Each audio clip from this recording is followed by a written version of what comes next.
నేను ఆ రోజు ఆయనకి తెలియకుండా ఏది ఉండదు, అమరావతి శాశ్వత రాజధానిగా ఉంటుందని ఆ రోజు మేమందరం కలిపి మాట ఇచ్చాం. ఆ ఇచ్చిన మాట ప్రకారం ఈ రోజున గౌరవ ప్రధానమంత్రి గారి చేతుల మీదుగా మళ్ళీ ఇంకొకసారి పునఃప్రారంభం జరగబోతుంది. ఇది ఆది శంకరాచార్య 1237వ జయంతి సందర్భంగా తిరిగి అమరావతి పునఃప్రారంభం కావటం చాలా ఆనందాన్ని కలగజేస్తుంది.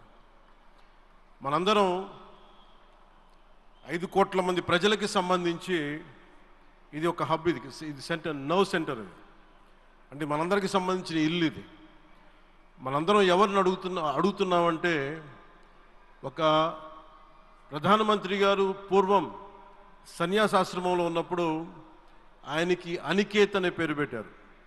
అనికేత్ అంటే అర్థం పరమశివుడు, ఇల్లు లేనివాడని.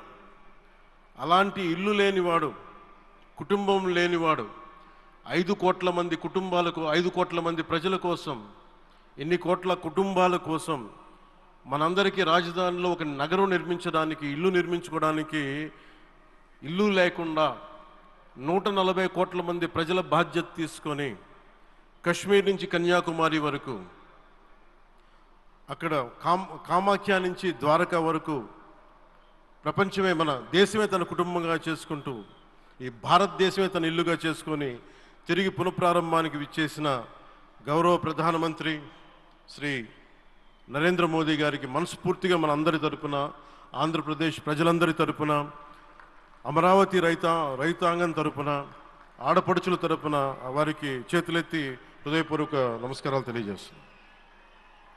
దివిసీమ తుఫాన్ వచ్చి అందరి ఆశలను తుడిచిపెట్టేసినట్టు గత ప్రభుత్వం రాష్ట్రం మరియు అమరావతి భవిష్యత్తుని తుడిచిపెట్టేసింది.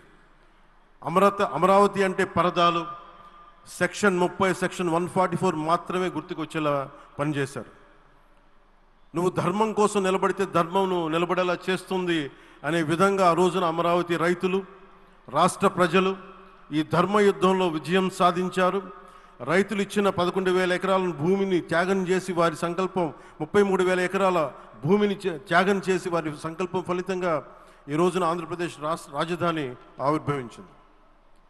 అమరావతి రాజధాని పనులు పునఃప్రారంభమవుతున్న ఈ శుభ సందర్భంలో ముందుగా రాజధాని నిర్మాణం కోసం స్వచ్ఛందంగా ముందుకొచ్చి తమ భూముల్ని, పొలాల్ని ప్రభుత్వానికి ఇచ్చిన అమరావతి ప్రాంత రైతులకు, మీ త్యాగానికి గత 5 ఏళ్లుగా మీరు చేసిన పోరాటానికి